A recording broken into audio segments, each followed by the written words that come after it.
खुलुमबाय आरो फुं गाहाम दिनैनि बे जोंनि दुलाराय बर' फरायसा आफादनि बोसोरारि जथुम्माजों लोब्बा लाखिनानै जोंनि बे हारिमु सोलाय-सोल' जि हाबाफारि बे हाबाफारियाव नुजाथिनो हानाय जों बयनिबो सिबिजाथाव जोंहा बर'फ्रा मोनसे रायजो दं हाथरखि रायजो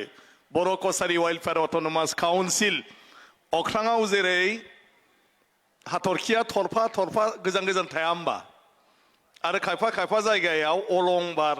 गिदिर थायो आरो खायफा खायफायाव मा थायो दाउस्रि गोबा ना माने एसे बुरजा थायोले हाथरखिया दा जोंनाबो बबेबा जिल्लायाव बुरजा दं बड'लेण्डनि बायरायाव बबेबा जिल्लायाव मोनथाम मोनब्रैल' दं बबेबा जिल्लायाव दाग्लाग्ला मोनसे ओनसोलावनो गिदिर दं बिसोर ज' लोगो नांनानै दिनै बर' कसारी वेलफेयार अट'नमास काउन्सिल ओंखायनो आं बे रायजोखौ हाथरखि रायजो होननानै बुंदों आरो सेटेलाइट काउन्सिल इंराजियाव सेटेलाइटआ मा ग्रहसा आरो बे सेटेलाइटआ माखौ गिदिङो ग्रहखौ ओंखायनो गुबुन गुबुन ग्रहसा गामि ज' नांनानै बर' कसारी वेलफेयार अट'नमास काउन्सिल बे काउन्सिलनि हाथरखि रायजोनि मानाव गेदेर जोंहा डिपुटि चिफ दं बड'लेण्डनि बायदि मुस्रि रमिय' पि नार्जारि जोंनि दुलाराय बर' फरायसा आफादनि गोख्रों दैदेनगिरि गोख्रों मावथि बिथाङा दा बर' कसारी सरकारनि डिपुटि चिफ लेङाइ गाहाय थिग बेबायदिनो जोंनि गेजेराव दंफैयो जों बयनिबो अनजालु जोंनि बर'नि जिथु सिनेमानि मुलुग बेखौ दिनै गोबां गोजौ थाखोआव दिनै लाबोनाय आरो जायनो गुबुन बायदिसिना बाथ्राफोरखौ नागारनानै माब्रैहाय हारिमुनि बिथिङाव बर'नि सिनेमा हारिमुखौ थुनफावथिना हारिमुखौ मोसानाय मुसुरनायखौ साबसिनाव लांनो बिनि थाखाय जेब्लायबो हारसिङैनो जुजिनानै खामानि मावबाय थानाय जोंहा फैला जे बरगयारि मानाव गेदेर बिथां जोंनि गेजेराव दङ जोंहा बर'नि सेरजाखौनो रिसार्च खालामनानै PhD मोननाय जोंनि डक्टर गोमोथाव बसुमतारी आरो जोंहा सासेबो दंबावो बड'नि एक्टर जों बयनिबो आंगो जों बयनिबो अनजालु मुस्रि मेन्डेला ब्रह्म आरो जोंनि बेवहाय दुलाराय बर' फरायसा आफादनि जोंनि लेङाइ आफादगिरि दं जोंहा मुस्रि उमेश दैमारि आरो बेबायदिनो गोबांथार जोंनि दैदेनगिरि आगुनि फैयो आरो बेवहाय नुजाफैनाय मानाव गेदेर नोंथांमोन जोंनि दुलाराय बर' फरायसा आफादनि बे जथुम्मानि मानाव गेदेर थान्दै नोंथांमोन गुबुन गुबुन जिल्ला आनसलिकनि दैदेनगिरि नोंथांमोन आरो बे हारिमु सोलाय-सोल' बे हाबाफारियाव बाहागो लानो फैनाय जोंनि मोसाखावरि गासैबो गिबियावनो दुलाराय बर' फरायसा आफादखौ आङो गोसो गोरबोनिफ्राय साबायखर बावदों जे दिनै बे हाबाफारियाव आंबो दान्दिसे लोगो मोननायनि खाबुखौ होनायनि थाखाय जोंनि बानजाय आफादखौ आङो साबायखर बावदों दिनै गोबांथार जिफोर सुजुग सुबिदाखौ जोंनि बे जथुमाव सावरायगिरिजों लोगोसे जोंनि थान्दै आरो बेवहाय नायनो फैनाय सुबुंफोरनि थाखाय खालामना होदों बिथांमोननिसिमबो आं गोसो गोरबोनिफ्राय साबायखर बावदों जायफ्रा दिनै बे हारिमु सोलाय-सोल'आव बाहागो लानो फैदों बिथांमोनखौबो आङो साबायखर बावदों हारिमुवा मोनसे हारिनि आयना होननानै बुंदों जों उन्दैयाव जेला लेखा फरायो जों हारिमुनि आयदा जेब्ला फरायदोंमोन अब्ला बेवहाय जोंनि हारिमुनि सोमोन्दै लिरगिरि बिथाङा बुंदोंमोन जे हारिमुवा मोनसे हारिनि आयना बायदि बे हारिमुआवनो मोनसे जाथिखौ मोनथिगौ दा जोंनि बर'नि हारिमुवा बर' हारिनि आयना बेनो महर मोखाङा गासिबो बेरखांजोबो बर'फ्रा माबायदि मोसायो माबायदि गानो माबायदि जोमो माबायदि जायो माबायदि लोङो माबायदि इसोरखौ सिबियो इसोर सिबिनायनि खान्थिया मा बे गासिबोआनो जाहैबाय हारिमु आरो बे हारिमुआवनो जोंनि महर मोखाङा बेरखांनानै दंजोबो जोंनि जानाय लोंनाय गासिबो हारिमु होननानै बुङोब्ला जों खालि मोसानाय मुसुरनायखौ बांसिन साननानै लाफ्लाङो अदेबानि जोंनि मोसानाय मुसुरनायाव मेथाइ मोसानाय बेफ्राव जोंनि हारिनि आसार खान्थिफ्रा बेरखाङो आरो मा गासिबो जोंनि फावफोर जों बेयाव हागौमानि दिन्थिनो नागिरो गायनाय फुनाय सिबिनाय अननाय मोजां मोननाय जोंनि जेफोर बेबहार पाथि बेबो मोनसे मोसानायाव बेरखाङो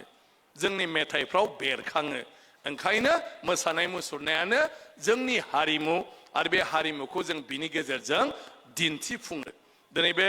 हारिमु सोलाय सोल' हाबाफारिनि गेजेरजों दिनै बेयाव जों गोबां जोंनि हारिनि माखासे आसार खान्थिफोरखौ जों बेयाव नुगोन गुबुन गुबुन हारि माहारियाबो दिनै बेवहाय फैदों बिथांमोननि आसारफोरखौबो जों बेवहायनो नुगोन बिथांमोननि मोसानाय मुसुरनायखौ दा बाथ्राया फैबाय दिनैनि दिनाव जों बयबो बेस्थ'आनो बांद्रायबाय गावबा गाव थांनानै थानायनि थाखाय आरो बिनि गेजेरजों हारिमुखौ फोथांनानै लाखिनांगौआ जोबोद गोब्राब जानानै फैबाय ओंखायनो बिनि गेजेरावबो जों गासै बर' माहारियानो गावनि हारिमुखौ बावनाया उचित नङा आरो थिग नङा जोंनि हारिमुखौ जों बयबो मोजां मोननांगौ जों बेवहाय बाहागो लानांगौ जों बेखौ अनसायनांगौ जों बेखौ रैखाथि होनायल' नङा बेखौ जों जौगाखांहोनाय आरो फोसावनायाव जों खामानि मावनांगौ दिनै जोंनि हारियाव दुलाराय बर' फरायसा आफादा जिहेतु बे मोनसे लाइमोन गोहो लाइमोन शक्ति जेब्लायबो चेलेन्ज खालामबोनानै जोंनि हारिनि थामोनथाखौ रैखाथि होबोगासिनो दं आरो बिनि गेजेरजोंनो दुलाराय बर' फरायसा आफादा हारिनि राव हारिमुफोरखौबो बोरैहाय जोङो फोथांनो हायो दैखांनो हायो बे खामानिफोरखौ मावबोगासिनो दङ जोंहा गोबांथार आफाद दङब्लाबो बिनि गेजेराव दुलाराय बर' फरायसा आफादनि जिथु बिफाव बियो जोबोद गोनांथार जि रल मानो होननानै बुङोब्ला बयनिख्रुइबो गोहो बोलो गोराल' नङा गासैबो जेंनाखौ दोनथ'नानै गावखौ 100% जौसे जौखोन्दो जायखिजाया खामानियाव बावसोमनो हाग्रा मानसिफ्रानो जाहैबाय लाइमोनफोर लाइमोन बैसोआव न'आव माइरं नागिरनाङा लाइमोन बैसोआव न'आव मा जादों मा जायाखैखौ नायनाङा लाइमोन बैसोआ उदांखाय हारिनि खामानियाव बर'फोरनि लाइमोनफ्रा जेब्लायबो गावनि जिउखौ बावसोमबोदों दिनैबो दुलाराय बर' फरायसा आफादनि गासै मावखुलियाव जों लाइमोनफोरखौ नुगोन जेबो सार्थ गैया सोरबाया थिकादार जादों सोरबाया साख्रिनि थाखाय हांखुर जादों सोरबाया बायदिसिना गावबा गावनि धान्दा लादों नाथाय बिनि गेजेरावबो दुलाराय बर' फरायसा आफादनि मावथि दैदेनगिरिया सानफ्रोमबोनि जिउआव खालि हारिनि थैनाय थांनायखौ लानानै खामानि मावगासिनो दङ न'खर नागारनानै गावनि लोगोफोरखौ गारनानै दुलाराय बर' फरायसा आफादनि मावख'आव थानानै खामानि मावगासिनो दङ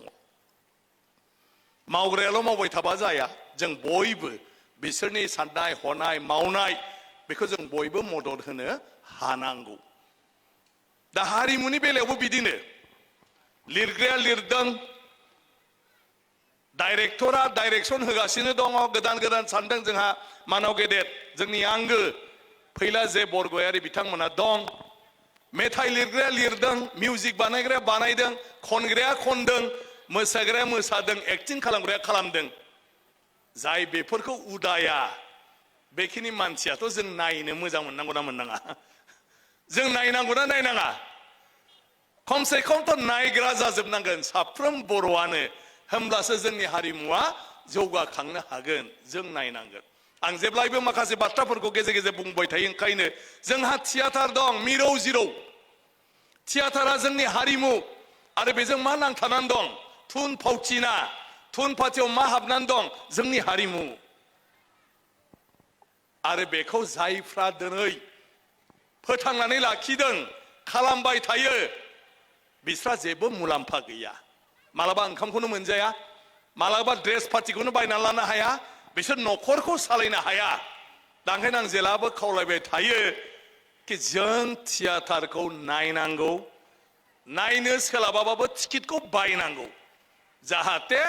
थियाटार खालामग्रा मानसिफ्रा फैसाखौ मोनलाङो बिसोर मोजाङै जानो हायो बिसोरनो थियाटार मालिका दरमाहा होनो हायो बेखिनिखौ जुदि जों मावनो हायाबा सहाय खालामनो हायाबा जोंनि हारिमुवा सानै साथाम नाटक लिरग्रा एक्टिं खालामग्रा एक्टर एक्ट्रिस डाइरेक्टर बेजों बोरै थांनानै थानो जोंनि मदद नांगौ ओंखायनो दिनैबाव जेसेबां दं आं बयखौबो खावलायगोन बर' थियाटार फैयोब्ला मोजां गाज्रिखौ जों सावरायनो नाङा मोजाङा माला जागोन जेला जों अनसायगोन जेला जों मदद होगोन जेला फैसा मोनगोन होमबासो साबसिननिफ्राय हाबसिन बिसोर दिहुननो हागोन नाथाय बेवहाय लांनो थाखाय जों मदद होनांगौ जों बयबो थियेटार नायनांगौ जों बयबो टिकेट जों बायनांगौ नायनो हायाब्लाबो टिकेटखौ बायनांगौ जाहाथे थियेटारा थांनानै थायो सिनेमाखौ जों नायनांगौ बयबो जों जुदि गावनो नाया बर' सिनेमाखौ जाय खेबसे दिहुनो लाख लाख थाखा गारनानै बे उनावहाय नैथि सिनेमा दिहुननो हाया जायो मानो फैसायानो फैफिना जायफ्रा एक्टिं खालामो सानै साथाम मोजांखौ ओरैबा ओरै मानसिफ्रा हांख्राय हरनायखाय बिसोर एसे एसे मालाबा फैसा मोनो माखासे एक्टिं खालामग्रा मानसिफोरखौ जों रावबो सिनाया आरो बेसेराफ्रा आरो नैथि खेब सिनेमा गानो थाखाय मालाबाबो गावखौ रेडि खालामनानै दोननो हाया एक्टिं खालामबाथ' प्रेक्टिस खालामबाय थानाङा होमबा दा बिसोरथ' दरमाहा मोननाङा होमबा फैसा मोननाङा होमबा दा जों नायाबा फैसाखौ सोरनिफ्राय मोननो प्रडिउसारा जाय दिहुनो जों नायनांगौ बर'फ्रा आंथ' दुलाराय बर' फरायसा आफादखौ खावलायो दिनैबो आं खावलायगोन जे जोङो कम्पालसरि खाम बर' सिनेमा नायनांगौ बर' थियाटार नायनांगौ बर'नि जायखिजाया कालचार फांसनफ्रावबो जों बयबो कन्ट्रिबिउट खालामनांगौ बयबो जों दान होनांगौ जाहाथे जों हारिमुखौ फोथांनानै लाखिनो हायो नङाब्ला जों बिदिल' मिटिं खालामलायबाय थानानै थाखा फैसा खांलायबाय थानानै गिदिर गिदिर बाथ्रा रायलायबाय थायोबा लेक्सार होलायबाय थायोबा जोंनि हारिया जों जायनि थाखाय जुजिबोबाय थादों बेखौ जों मोगथाङाव मावफुंनो हानाय नङा दा जों बयहाबो गावहानो बिबान दं बे बिबानफोरखौ जोङो रुजुनांगौ आं दिनै राजखान्थियाव दं आं दिनै एमएलए जाबाय स्पिकार जाबाय आंहा गोसोआव बेफोरबायदि साननाय दङब्लाबो मावनायनि खाबु गैया राजखान्थियाव थानाय मानसिया दा ओंखायनो आं गेजेर गेजेर रायलायगासिनो दं सानगासिनो दं आं टिमबो बानायगासिनो दं राजखान्थिनिफ्राय मुक्त जायोब्ला गयोब्ला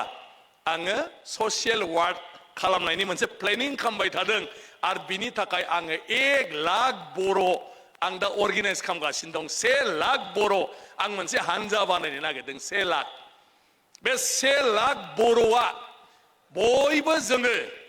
कन्ट्रिबिउट खालामलायनानै हारिनि राव हारिमु थुनलाइ धोरोम खान्थि आसार खान्थि जोंनि गथ' गथायफोरखौ दिनैनि मुगायाव फोरोंनाय फेहेरनाय बिनि खामानि मावबाय थागोन आंनो मानो 1 लाख नांगौ जों जुदि जौसे खाङोब्ला कन्ट्रिबिउसन होयोब्ला 1 कौटि जायो जों जुदि 1000 हरोबा 10 कौटि जायो आरो जों जुदि 10,000 हरो बोसोरसेयाव 100 कौटि जायो बोसोरै जुदि बे 1 लाख मानसिया जों जुदि हरबाय थायो जोंहा मोनसे गिदिर मेनेजमेन्ट अफिस बेवहायनो गासिबो मानसि थागोन राव हारिमु थुनलाइ फरायनाय जोंनि गथ' गथायफोरखौ कचिं टचिं होनानैब्लाबो थिक खालामनाय बेखौ जों सरकारनि अनगा बर' समाजा मावलांबाय थानो हायो जों मावलांबाय थानो हायो बेबायदि आरो होमब्लानो जों जेखौ रायलायबाय थादों जायनि थाखाय सोमावसारदों जायनि थाखाय इसिबां मानसिया मुंख्लं जाबाय बिनि फिथाइखौ जोङो मोननो हायो मोनगोन ओंखायनो जों बेबायदि खामानि मावाब्ला जों खालि सरकारनि सायाव सोनारबाय थायोबा जोंनि खामानिया जाजोबा जों बयहाबो बिबान दं आरो बे बिबाना जाहैबाय जोंनि समाजाव मावग्रा मानसिफोरखौ जोङो मदद खालामनाय जों मदद खालामनांगौ आं बेखौ मानो बुंदों आंनि जिथु मोनदांथि 5 थाखोआव फरायनायनिफ्राय आं दुलाराय बर' फरायसा आफादनि मिथिं गाबोदों लिडारफोरजों थाबोदों बिनि उनाव मेट्रिक पास जानानै आङो न' गारदों दुलाराय बर' फरायसा आफादनि सोमावसारनायाव दैदेनगिरिफोरजों थाफाबोदों खामानि मावबोदों बिनि उनाव आङो 2001 मायथाइनिफ्राय दुलाराय बर' फरायसा आफादनि जोंनि गासै दैदेनगिरिफोरनि इनिसिएटिभआव बोसोनाव अननायाव आङो एमएलए जाबोदों आरो दिनैसिम आइ आफा रायजो राजा नोंथांमोन बयनिबो आशीर्बादाव आं MP जाबोदों आरो दिनै स्पिकार जादों गोलाव सम गासैखौबो आङो नुबोगासिनो दङ आं दिनै दुलाराय बर' फरायसा आफादाव आनसलिकनि बिबान लाजेननायनिफ्राय 1989 मायथाइ 37 बोसोर जाबाय आङो आरो बे 37 बोसोराव आं मालाबाबो जनानै थायाखै उन्दुनानै थायाखै गासै दैदेनगिरिफोरजोंनो आङो लोगो मोनबोदों खामानि मावबोदों नुबोदों आरो दिनैनि आथिखाल मानाव गेदेर दिपेन बर' आरो बिथांनि टीमखौबो आं दिनै खाथिनिफ्राय लोगो मोनगासिनो नुगासिनो दङ बिनि जि मोनदांथि बे मोनदांथिजों आङो बे बाथ्राखौ बुंदों जे जोंहा दा रायजो राजाफ्रा गिदिर बिबान दं बे बिबाना जाहैबाय जोंनि हारिमु बिथिं आरो सोलोंथाइ बिथिं आरो जोंनि आफादफ्रा जेफोर हाबाफारि लानानै खामानि मावदों बेवहाय जों बयबो मदद होनांगौ आरो मदद होयोब्लानो गासिबो जों लुबैनाय बायदि जाजोबो दा आं गोबां बाथ्रा बुंनो सानाखै मोसानो बयबो नेगासिनो दङ आंहा दा बेलासियाव गेवलां मेलाव थानांगौमोन नाथाय गुबुन हाबाफारि दं ओंखायनो आङो दा नोंथांमोनजों थाफाबाय थानो आंहा भाग्य गैया थांनांगोन राजनितिनि मानसिफ्रा बिदिनो देवानि बायदि जायो ओरैबा ओरै बेबायदि आं खाथियाव बुंफैदों बैनिफ्राय मेगनबो नुहुरा मोखांबो नुहुरा नोंसोर आं बुंनायखौ माब्रै जादों बादों ना रागा जोंदों नुहुरा बैनिफ्राय ओंखायनो आं खाथियाव फैदों बे माइकखौ लानानै नोंसोरबो नुहुरा खोमा मोजाङै बेवहाय मा जाबाय थादों दा जियानो जाथों गाहाम हामलायनाय थाबाय बयनिसिमबो जों बिदिनो आवगायलांबाय थानांगोन आं गावनो दुलाराय बर' फरायसा आफादनि गेजेरजों देरबोदों लावबोदों आङो दिनैसिम दुलाराय बर' फरायसा आफादखौ प्रत्येकथा समावनो लोगो मोनबोदों आंखौ माबाफोर बुंदोंबा जि हायो आं नाजायो बाखियाव आंबो सम होनो हाया आरो आं सानो बिनि गेजेरजों बेबायदिनो जोङो थांबाय थायोब्ला जोंनि गासिबो खामानिखौनो जों मावफुंनो हागोन बयनिबो गाहाम हामलायनानै दिनैनि हारिमु सोलाय सोल' जि हाबाफारि बेखौ आं बेवहायनो बेखेवबाय होननानै फोसावबाय गोजोन्थों जय बर' हारिनि